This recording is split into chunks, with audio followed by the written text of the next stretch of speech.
Perkenalkan, nama saya Iputu Gede Fernando Mahandia, NRP 17 dari kelas 2 D4 ITA. Di sini saya akan menjelaskan tentang TCP. TCP merupakan protokol yang memungkinkan dua komputer atau dua proses saling berkomunikasi dan bertukar data di dalam sebuah network atau jaringan.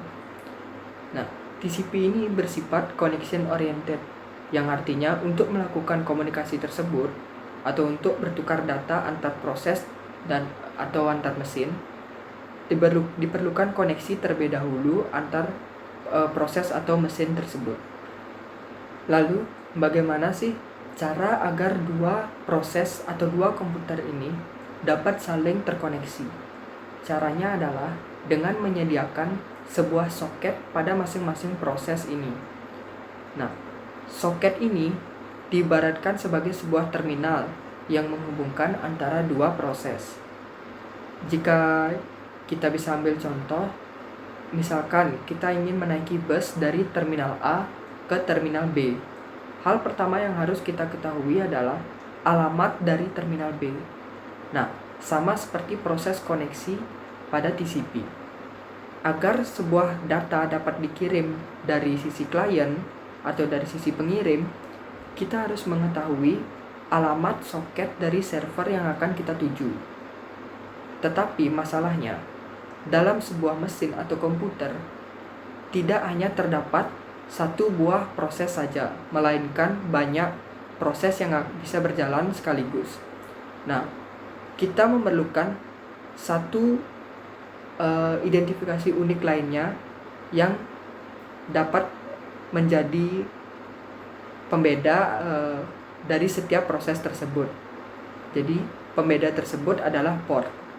Jadi, saat kita melakukan koneksi, yang harus kita butuhkan adalah alamat dari server yang akan kita tuju, dan yang kedua adalah port yang digunakan untuk berkomunikasi antar dua proses tersebut. Nah, setelah dua proses atau dua komputer tersebut saling terhubung, maka mereka dapat berkomunikasi atau saling bertukar data. Dalam TCP, proses komunikasi atau pertukaran data ini dilakukan dengan dua aliran data atau yang biasa disebut stream. Jadi satu stream digunakan untuk mengirimkan data dan satu stream lagi digunakan untuk menerima data. Nah, dalam socket programming nanti, stream yang digunakan untuk mengirimkan data disebut output stream dan stream yang digunakan untuk menerima data disebut input stream.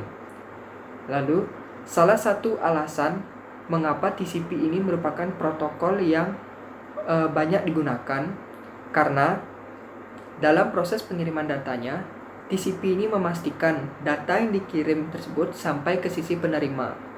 Hal tersebut dilakukan dengan mengirimkan sinyal acknowledgement atau ACK ke sisi penerima ke sisi pengirim jika data yang dikirimkan tersebut sudah sampai di sisi penerima. Nah, saya akan sedikit jelaskan bagaimana proses pengiriman data dari sisi pengirim atau yang nanti disebut klien ke sisi penerima atau yang biasa disebut server. Jadi pertama, data tersebut dikirimkan dari sisi klien ke sisi server. Lalu, jika ukuran data yang dikirimkan tersebut melebihi batas, maka data tersebut dibagi menjadi beberapa segmen. Lalu segmen-segmen tersebut dinomori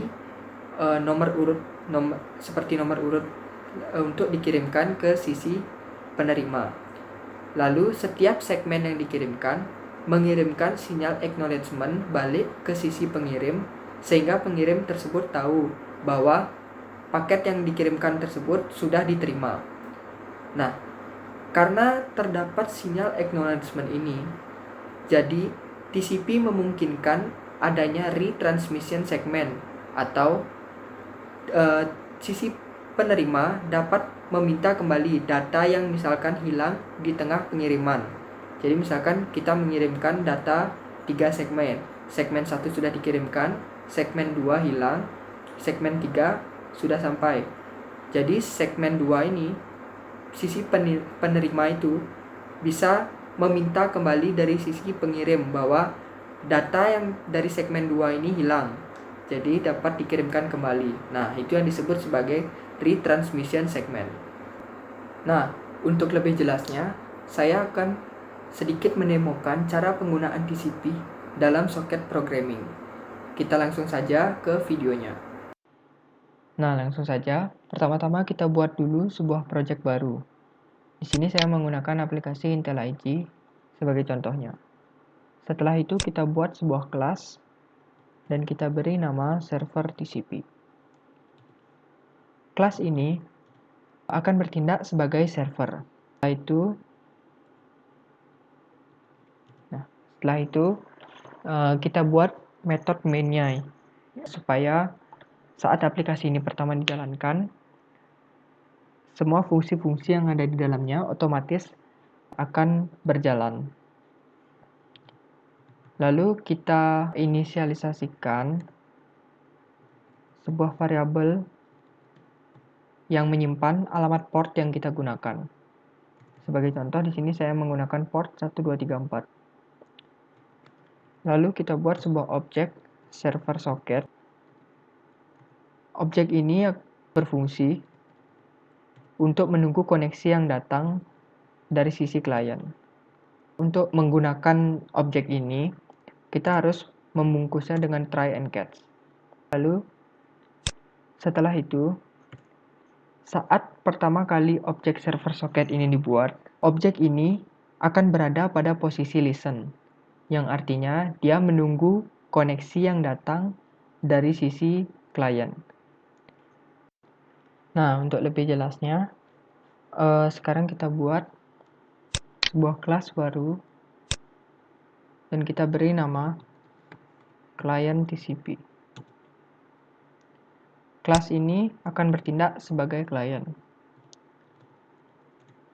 Nah, setelah itu kita inisialisasikan alamat server dan port yang akan digunakan atau port server yang akan digunakan untuk berkomunikasi. Karena server dan klien ini sama-sama berada pada komputer kita, jadi kita bisa inisialisasikan alamat server dengan nomor IP dari komputer kita sendiri atau localhost. Jika nanti ke depannya kita menggunakan klien dan server pada mesin yang berbeda, kita harus mengetahui alamat IP dari mesin yang menggunakan server tersebut. Lalu untuk nomor portnya kita gunakan 1234. Nah, setelah itu kita buat sebuah objek socket.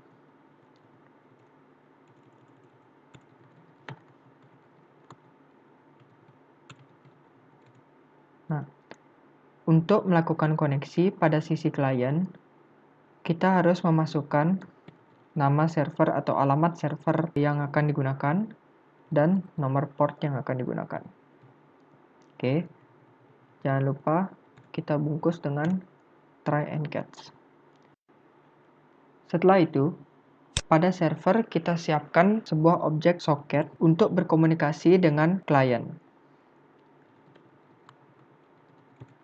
Socket ini akan menerima informasi permintaan koneksi dari socket klien melalui metode accept pada server socket ini. Jadi metode accept ini memeriksa alamat IP server yang dicantumkan dan alamat port yang diberikan. Jadi jika alamat port dan IP tersebut sesuai, maka koneksi akan terjadi. Nah, mengapa harus diberi port? Mengapa tidak alamat IP saja? Hal itu dikarenakan pada sebuah mesin atau pada sebuah komputer umumnya tidak terjadi hanya satu proses, tetapi banyak proses, sehingga diperlukan penanda yang lebih spesifik, di mana dalam hal ini yaitu port. Oke, nah untuk dapat melihat lebih detailnya, coba di sini kita print waiting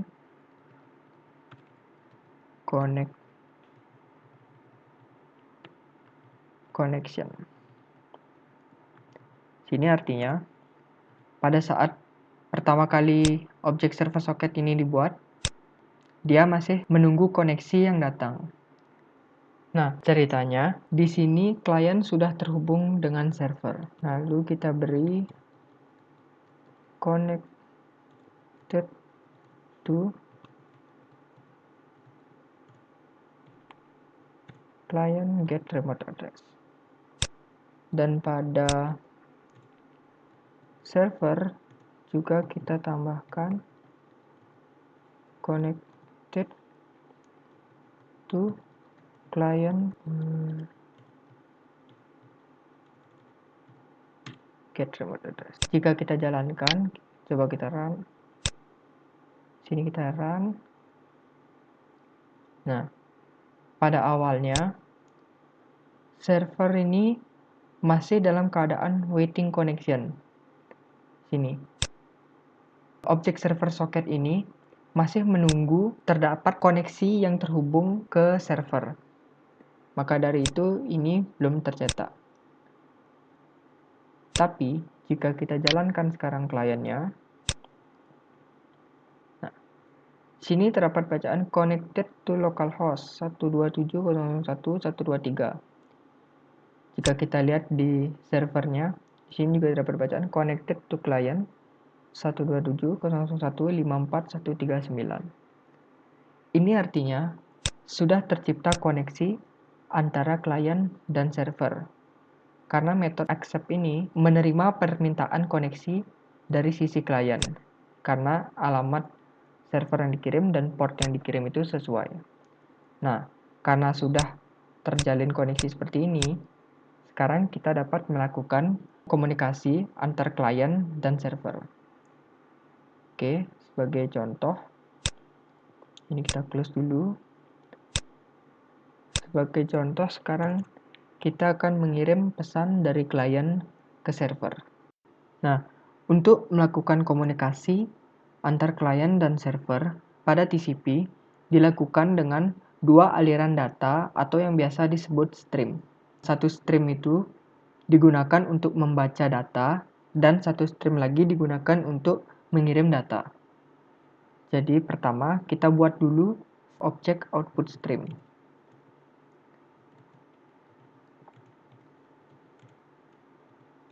Nah, jadi objek output stream ini merupakan abstrak class. Dan turunan dari kelas output stream ini terdapat banyak, seperti objek output stream, ada data output stream, dan lain-lain. Jadi, seperti contoh, objek output stream itu digunakan untuk mengirim stream berupa objek. Nah, di sini kita akan cukup menggunakan data output stream. Jadi data output stream ini digunakan untuk mengirim data dengan tipe data primitif seperti string, integer, float, dan lain-lain. Jadi kita beri nama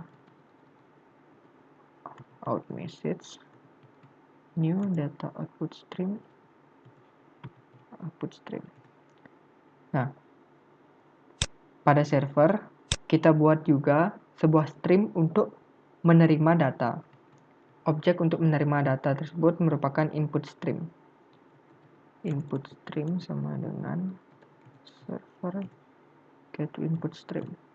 Nah, karena tadi kita mengirim data berupa tipe data primitif, jadi kita harus menerimanya juga dengan tipe data primitif. Data input stream in message sama dengan new data input stream. Oke. Sekarang ini kita sudah menyediakan dua jalur atau dua stream, di mana yang satunya untuk mengirim data dan satunya lagi untuk menerima data. Di mana data yang kita kirim itu berupa tipe data primitif. Sekarang kita coba kirimkan pesan berupa halo server. Nah, untuk menerimanya pada sisi server kita gunakan read UTF. Nah, jadi read UTF ini akan mereturn pesan yang dikirim dari klien. Karena pesan tersebut bertipe string, jadi yang diterima juga bertipe string. Nah, supaya kita dapat melihat pesan dari klien tersebut, kita dapat menampungnya pada sebuah variabel message. Lalu kita print, kita isi client says message. Oke, sekarang kita coba jalankan. Nah, seperti tadi karena belum ada koneksi, jadi server ini masih berstatus listening. Setelah kita jalankan, nah, jika kita lihat di sini pesan yang dikirim pada klien yaitu hello server diterima oleh server. Nah, di sini. Dan bukan hanya saja klien yang dapat mengirim pesan, server pun dapat mengirim pesan ke klien dengan cara yang sama. Jadi jika kita ingin mengirim pesan dari server ke klien, sebaliknya kita cukup buat output stream pada sisi server. Jadi output stream server get output stream. Karena kita akan mengirim sebuah pesan yang bertipe string, jadi kita cukup gunakan data output stream. Out message new data output stream. Nah, sekarang kita coba akan kirim pesan dari server ke klien. Out message RTTF halo klien. Nah, pada sisi klien juga sama.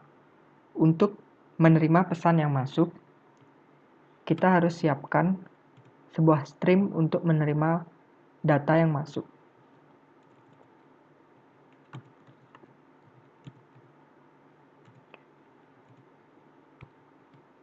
Data input stream in message sama ini data input stream. Nah, sini kita tampung pesan tersebut ke variabel message readDTF server says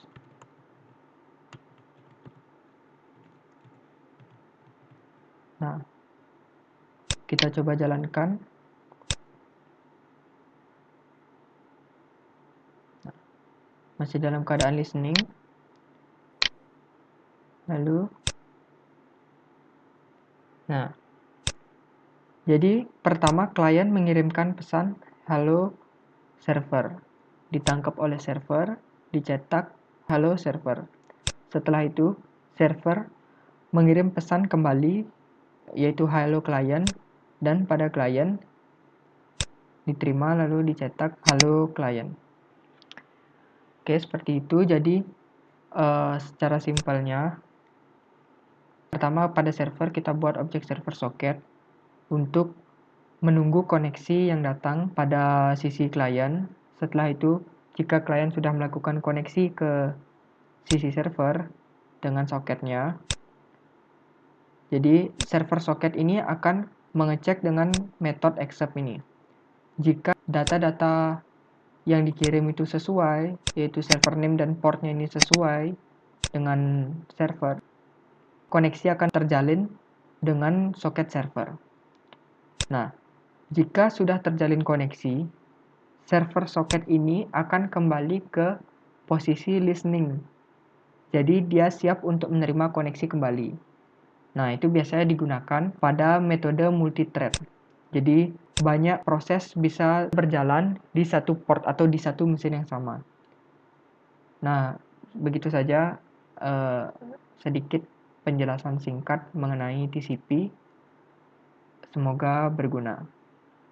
Assalamualaikum warahmatullahi wabarakatuh.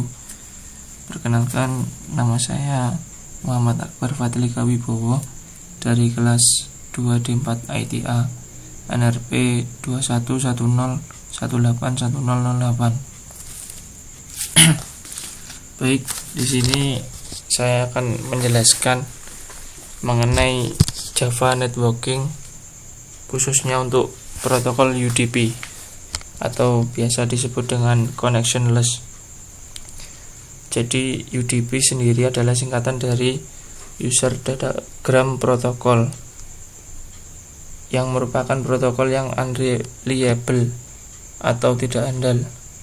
Ketika paket data dikirimkan, UDP tidak mengecek kembali apakah data itu sudah terkirim sampai tujuan atau belum, berbeda dengan TCP. Kalau TCP ada sinyal acknowledge yang menjadi penanda bahwa data itu sudah sampai ke tujuan.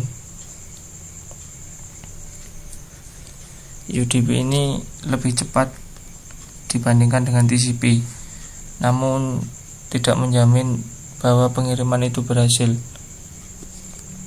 Di Java sendiri ini, UDP diimplementasikan dengan kelas datagram paket dan datagram soket.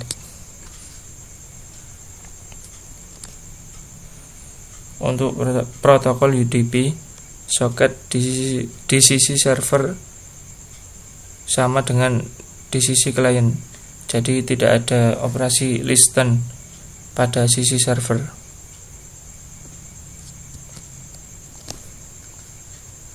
Ketika paket data dikirimkan, alamat soket penerima harus disertakan sebagai parameter.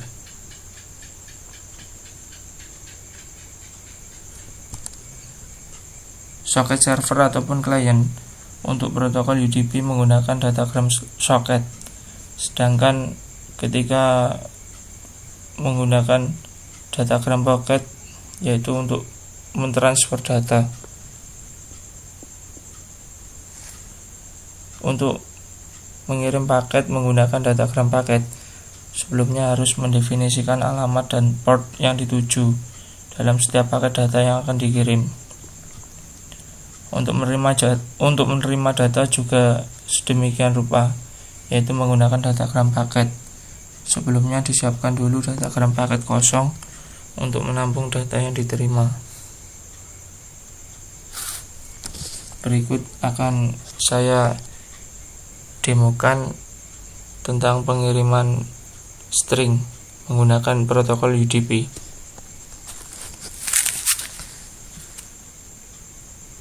Sebelumnya saya akan membuat project baru.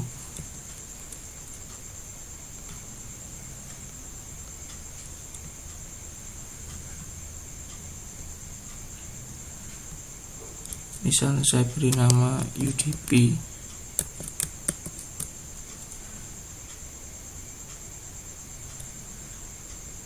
UDP 2, soalnya sebelumnya sudah pernah membuat dengan nama yang sama, yaitu UDP.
Pertama, saya akan membuat kelas untuk sisi server terlebih dahulu.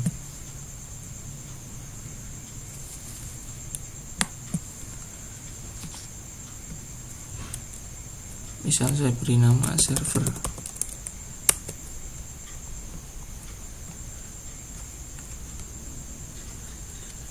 pertama harus menyertakan library untuk Java Networking itu sendiri.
Untuk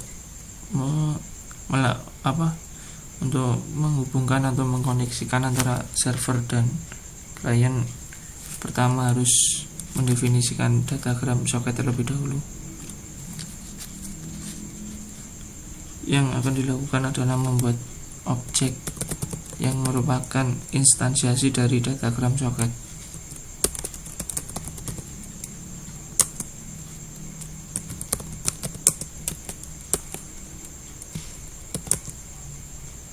Objek ini bernama client yang di-create dari kelas datagram socket.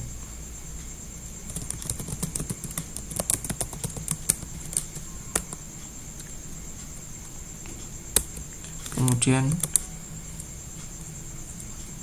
untuk mengirim data pasti diperlukan yang namanya IP address.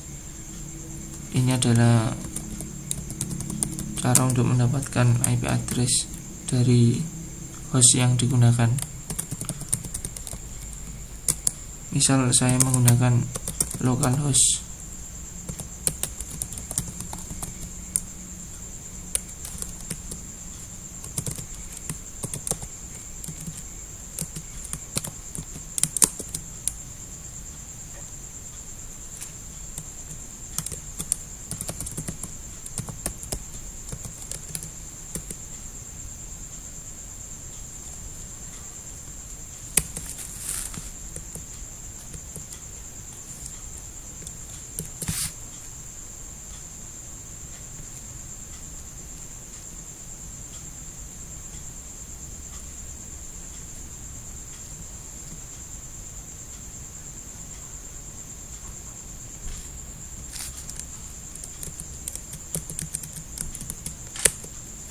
Kemudian siapkan atribut yang bertipe array of bit yang akan digunakan untuk menyimpan data atau string.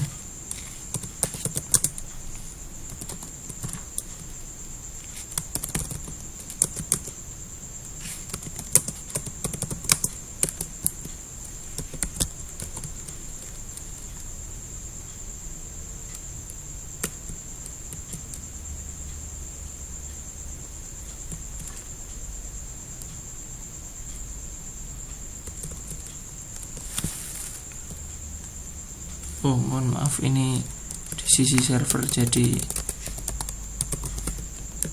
yang disiapkan adalah menerima data.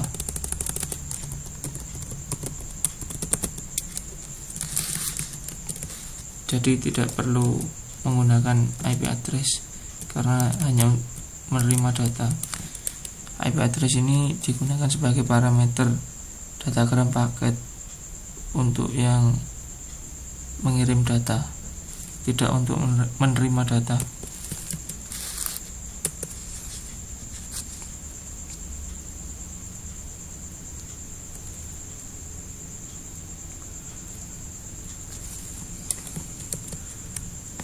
Kemudian siapkan buat objek yang merupakan instansiasi dari datagram paket yang digunakan untuk menerima data atau menampung data.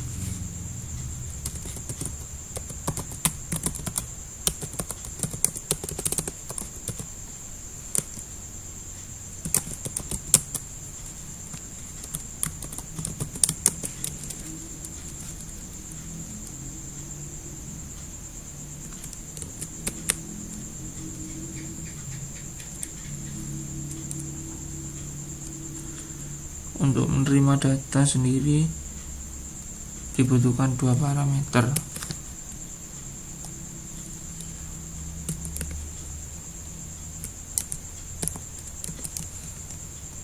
Yang pertama adalah atribut yang digunakan untuk menerima data yang bertipe array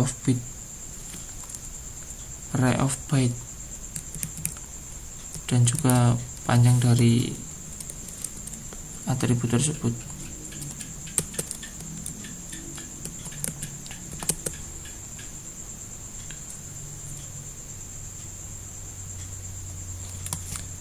Kemudian string atau data tersebut kita tampung dalam variabel yang bertipe string agar nanti lebih mudah untuk dicetak atau ditampilkan di layar.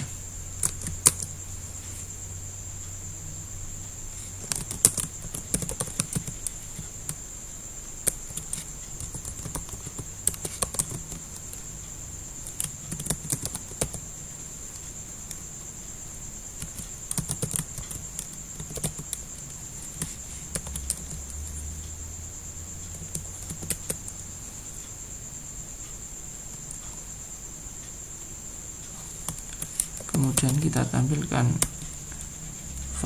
variabel atau atribut sentence tersebut yang merupakan variabel penampung dari string yang dikirimkan oleh klien.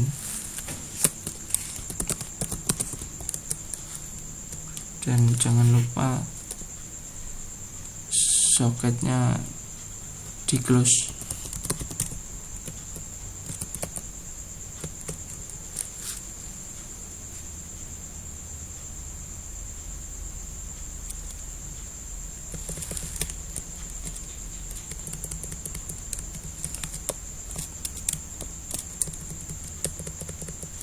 Kemudian selanjutnya adalah membuat kelas di sisi klien.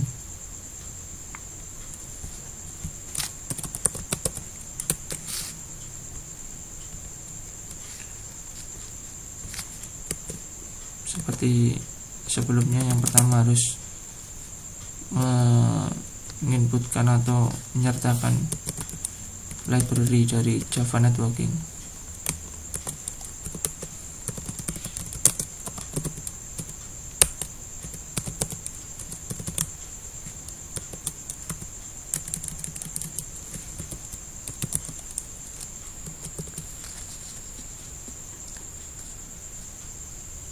Untuk sisi server untuk sisi klien ini hampir sama. Yang pertama harus menyiapkan datagram socket untuk menghubungkan antara klien dan server.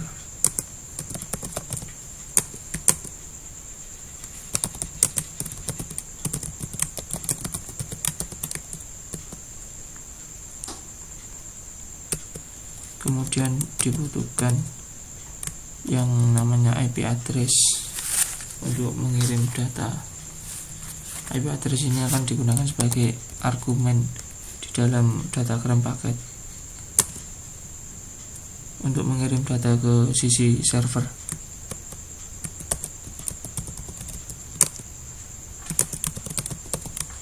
Di sini saya menggunakan localhost.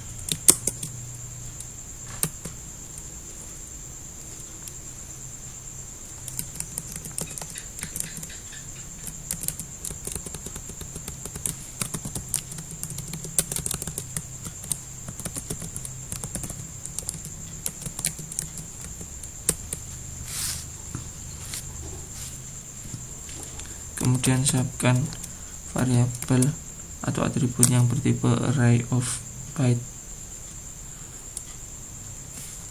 yang digunakan untuk menerima data, mengirim data maksud saya.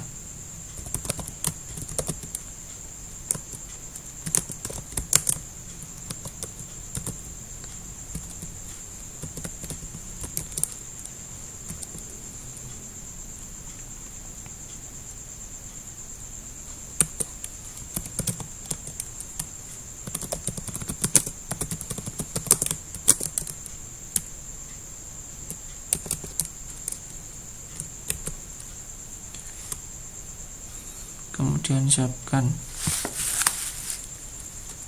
sebuah objek yang digunakan untuk menerima inputan dari user.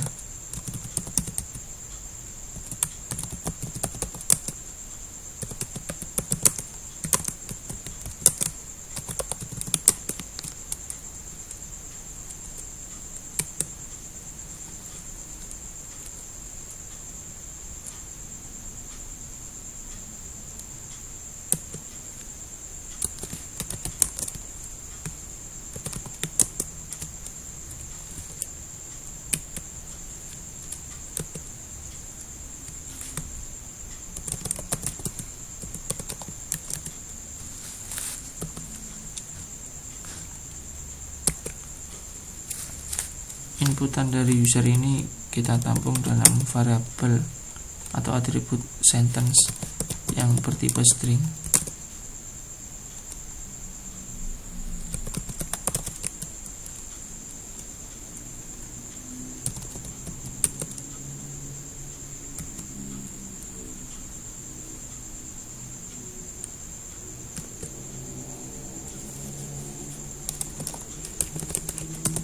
Kemudian objek dari atribut dari send data ini merupakan atribut yang digunakan untuk menampung data atau besarnya batch dari sentence.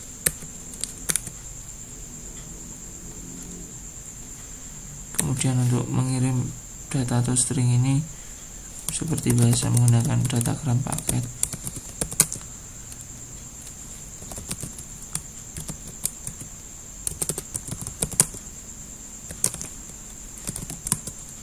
Namun kali ini menggunakan 4 parameter atau argumen. Berbeda ketika menerima data. Kalau menerima data hanya 2 parameter, yaitu paket data itu sendiri dan juga panjang paket data itu.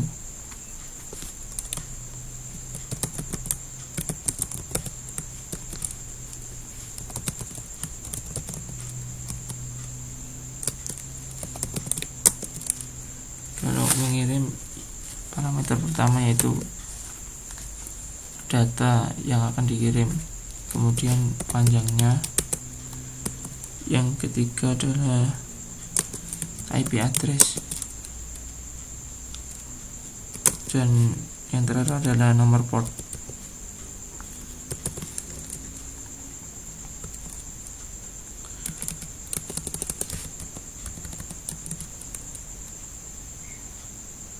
Kemudian objek dari datagram socket ini memanggil metode send yang digunakan untuk mengirim paket ke server.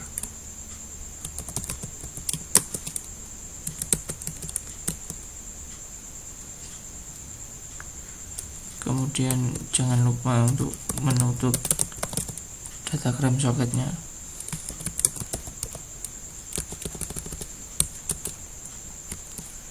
Jadi datagram socket di sisi server sama klien ini nggak ada bedanya. Cuma yang membedakan dengan TCP adalah kalau di UDP ini nggak ada operasi listen.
Untuk sisi server ini sepertinya ada yang kurang, yaitu objek dari datagram socket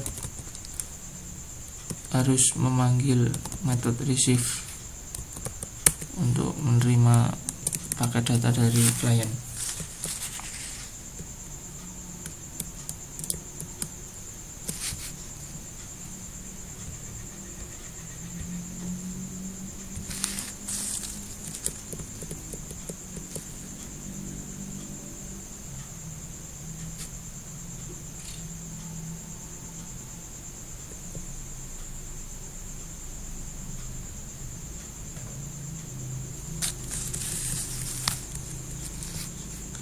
Sekarang coba saya jalankan.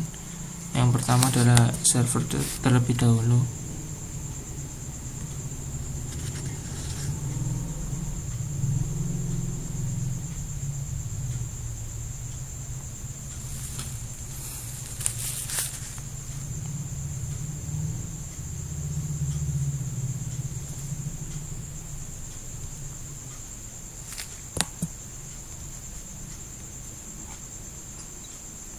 Kemudian klien.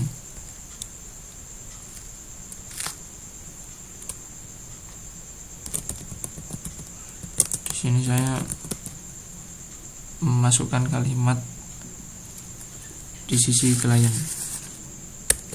Ketika saya mengetikkan selamat malam ini, lalu saya ketik enter, maka akan diterima oleh server.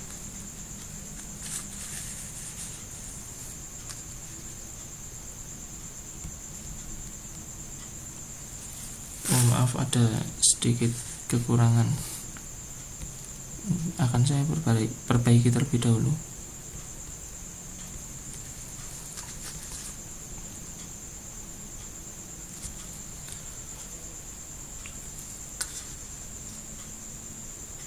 Oh ya, ini belum saya kasih port yang di sisi server harus sama dengan sisi klien. Jika port ini tidak sama, maka tidak akan terhubung atau terkoneksi. Jadi intinya datagram socket ini tujuannya untuk mengkoneksikan antara server dan klien. Sekarang coba saya jalankan lagi.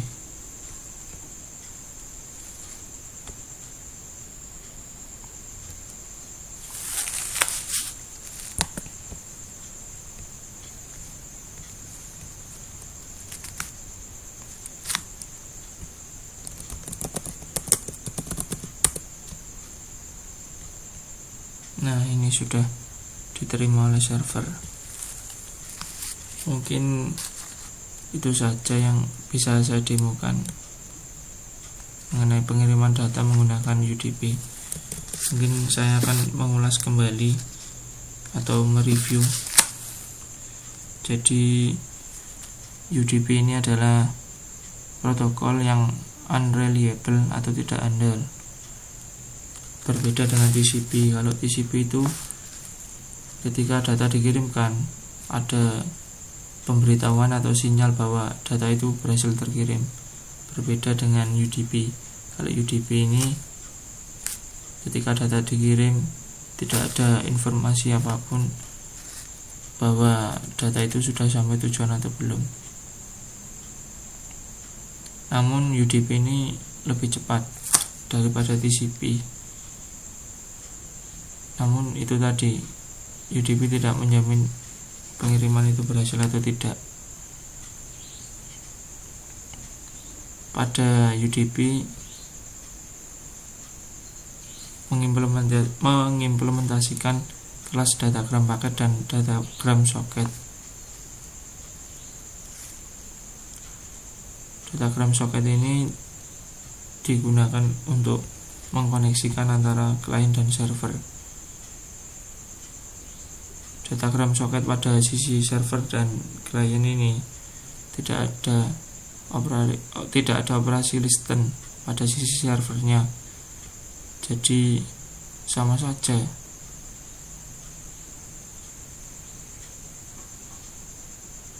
Jadi intinya socket yang ada di server sama di klien itu sama.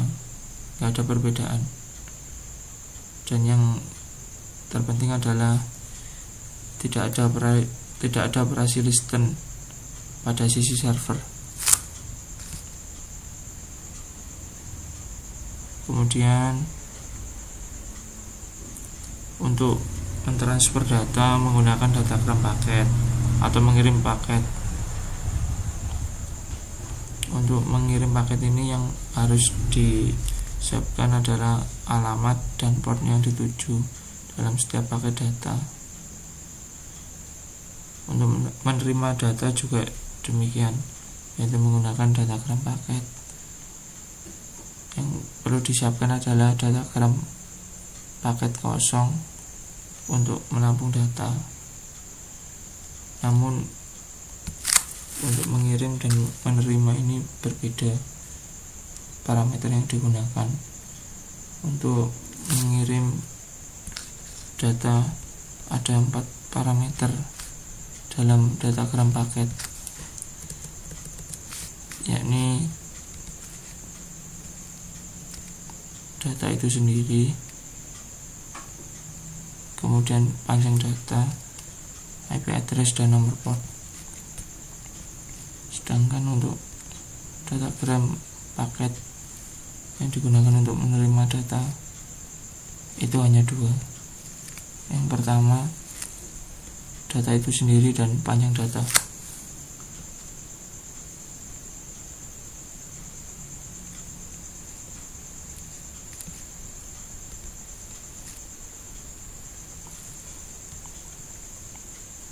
Mungkin cukup itu yang bisa saya sampaikan. Bila ada kesalahan, mohon maaf yang sebesar-besarnya. Saya akhiri. Assalamualaikum warahmatullahi wabarakatuh.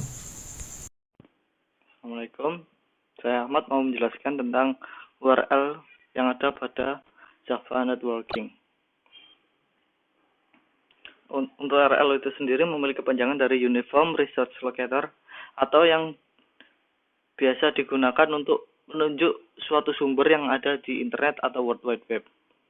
Sumber ini juga bisa berupa file directory atau juga ada yang lebih kompleks seperti query untuk mengambil data di database. Lalu ini ada komponen-komponennya dari URL. Ada 4 poin penting dari komponennya, yaitu ada yang pertama ada protokol depan sendiri, lalu .2// terdapat domain name atau host, lalu ada juga port number. Setelah host ada port number dan juga path. Path ini bisa berupa file spesifikasi seperti .txt atau yang lain. Untuk lebih kompleksnya ada seperti bawah. Yang pertama diawali oleh protokol, lalu host, lalu port, lalu path. Setelah path dapat kita tambahkan suatu query, misalnya permintaan, atau kita tambahkan ref. Ref ini referensi, sehingga ketika contohnya kita masuk ke bab 1, kita referensinya ke halaman 3 seperti itu. Lalu ada beberapa aturan tambahan pada URL, yaitu port sebenarnya bisa ditulis maupun tidak. Contohnya seperti ini, www.example.com, lalu portnya 80. 80 bisa tidak ditulis, sehingga ketika kita mengambil port dari example.com, kita dapat mengetahui ya dengan cara port tersebut akan mengikuti protokol yang ada di depan. Misal HTTP memiliki port 80, seperti itu. Tapi ketika ditulis selain 80 pun juga bisa. Misal www.example.com dengan port 120. Maka ketika port yang diambil dari web ini adalah 120. Selanjutnya, penambahan path juga opsional. Jadi tidak wajib kita menambahkan path bagian belakang ini. Cukup example.com saja pun bisa. Karena path ini akan menunjukkan suatu file spesifik. Lalu penulisan komponen harus spesifik, harus jelas, tidak boleh ada kesalahan. Nantinya tidak akan terhubung dengan domain tersebut. Seperti ini ada konstruktor yang ada di URL class, memiliki 4 komponen, protokol, host, port, dan file atau path. Lalu yang kedua, portnya bisa dihilangi sehingga tersisa protokol, host, dan file. Lalu pun cukup dengan URL pun bisa. Selanjutnya ada metode-metode yang ada di URL class. Di sini kita dapat mengambil path-nya, dapat mengambil query, port, host, file, dan lain-lain yang ada di URL tersebut. Hanya URL connection. Yang URL connection ini digunakan untuk penghubung antara komputer satu dengan komputer lain misalnya. Agar tidak bingung, saya mempunyai beberapa contoh. Di sini saya memiliki dua project, yaitu demo URL Java sama read URL Java. Saya jelaskan demo URL Java dulu.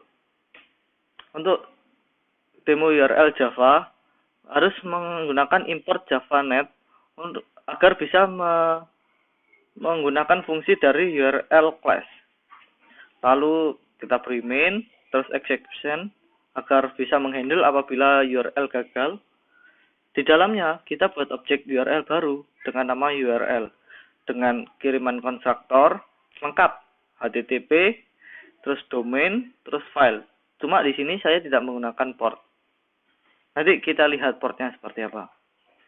Lalu setelah itu kita dapat menggunakan metode-metodenya seperti mengambil protokolnya dengan cara objek tadi .get protokol untuk mengambil protokol, objek URL .get host untuk mengambil host, get port mengambil port, dan get path mengambil path. Di sini saya menggunakan localhost. Localhost di sini saya sudah berikan file text.txt ini, sehingga ketika ini diakses pun bisa karena sudah ada tempat aslinya atau resource aslinya. Coba kita jalankan.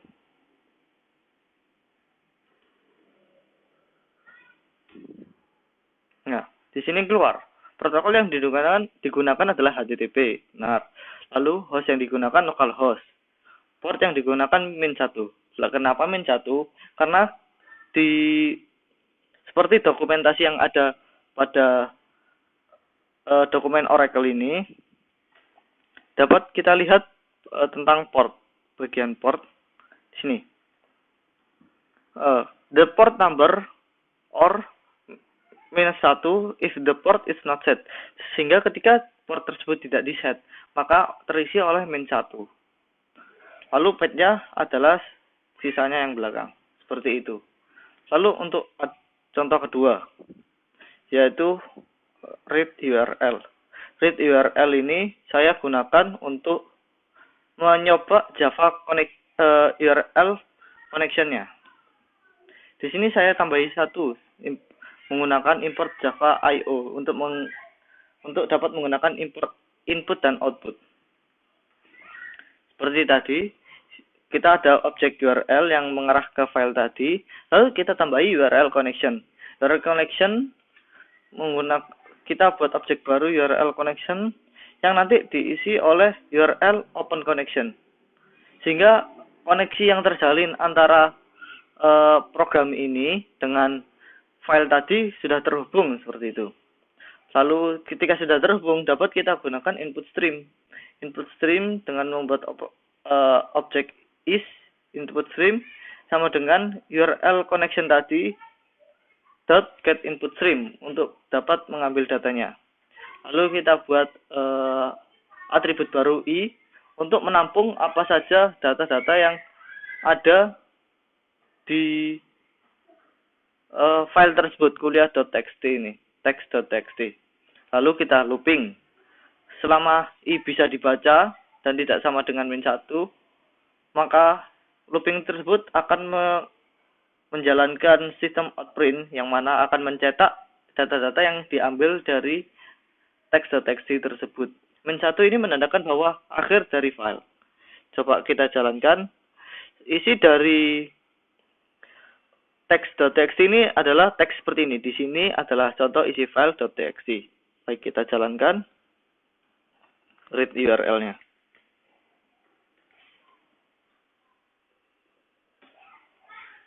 Dapat kita lihat di sini adalah hasil print looping dari program read URL. Setelah diambil, setelah dibaca langsung di print di DISI hingga terakhir. Seperti itu. Mungkin cukup sekian untuk URL Java Connection.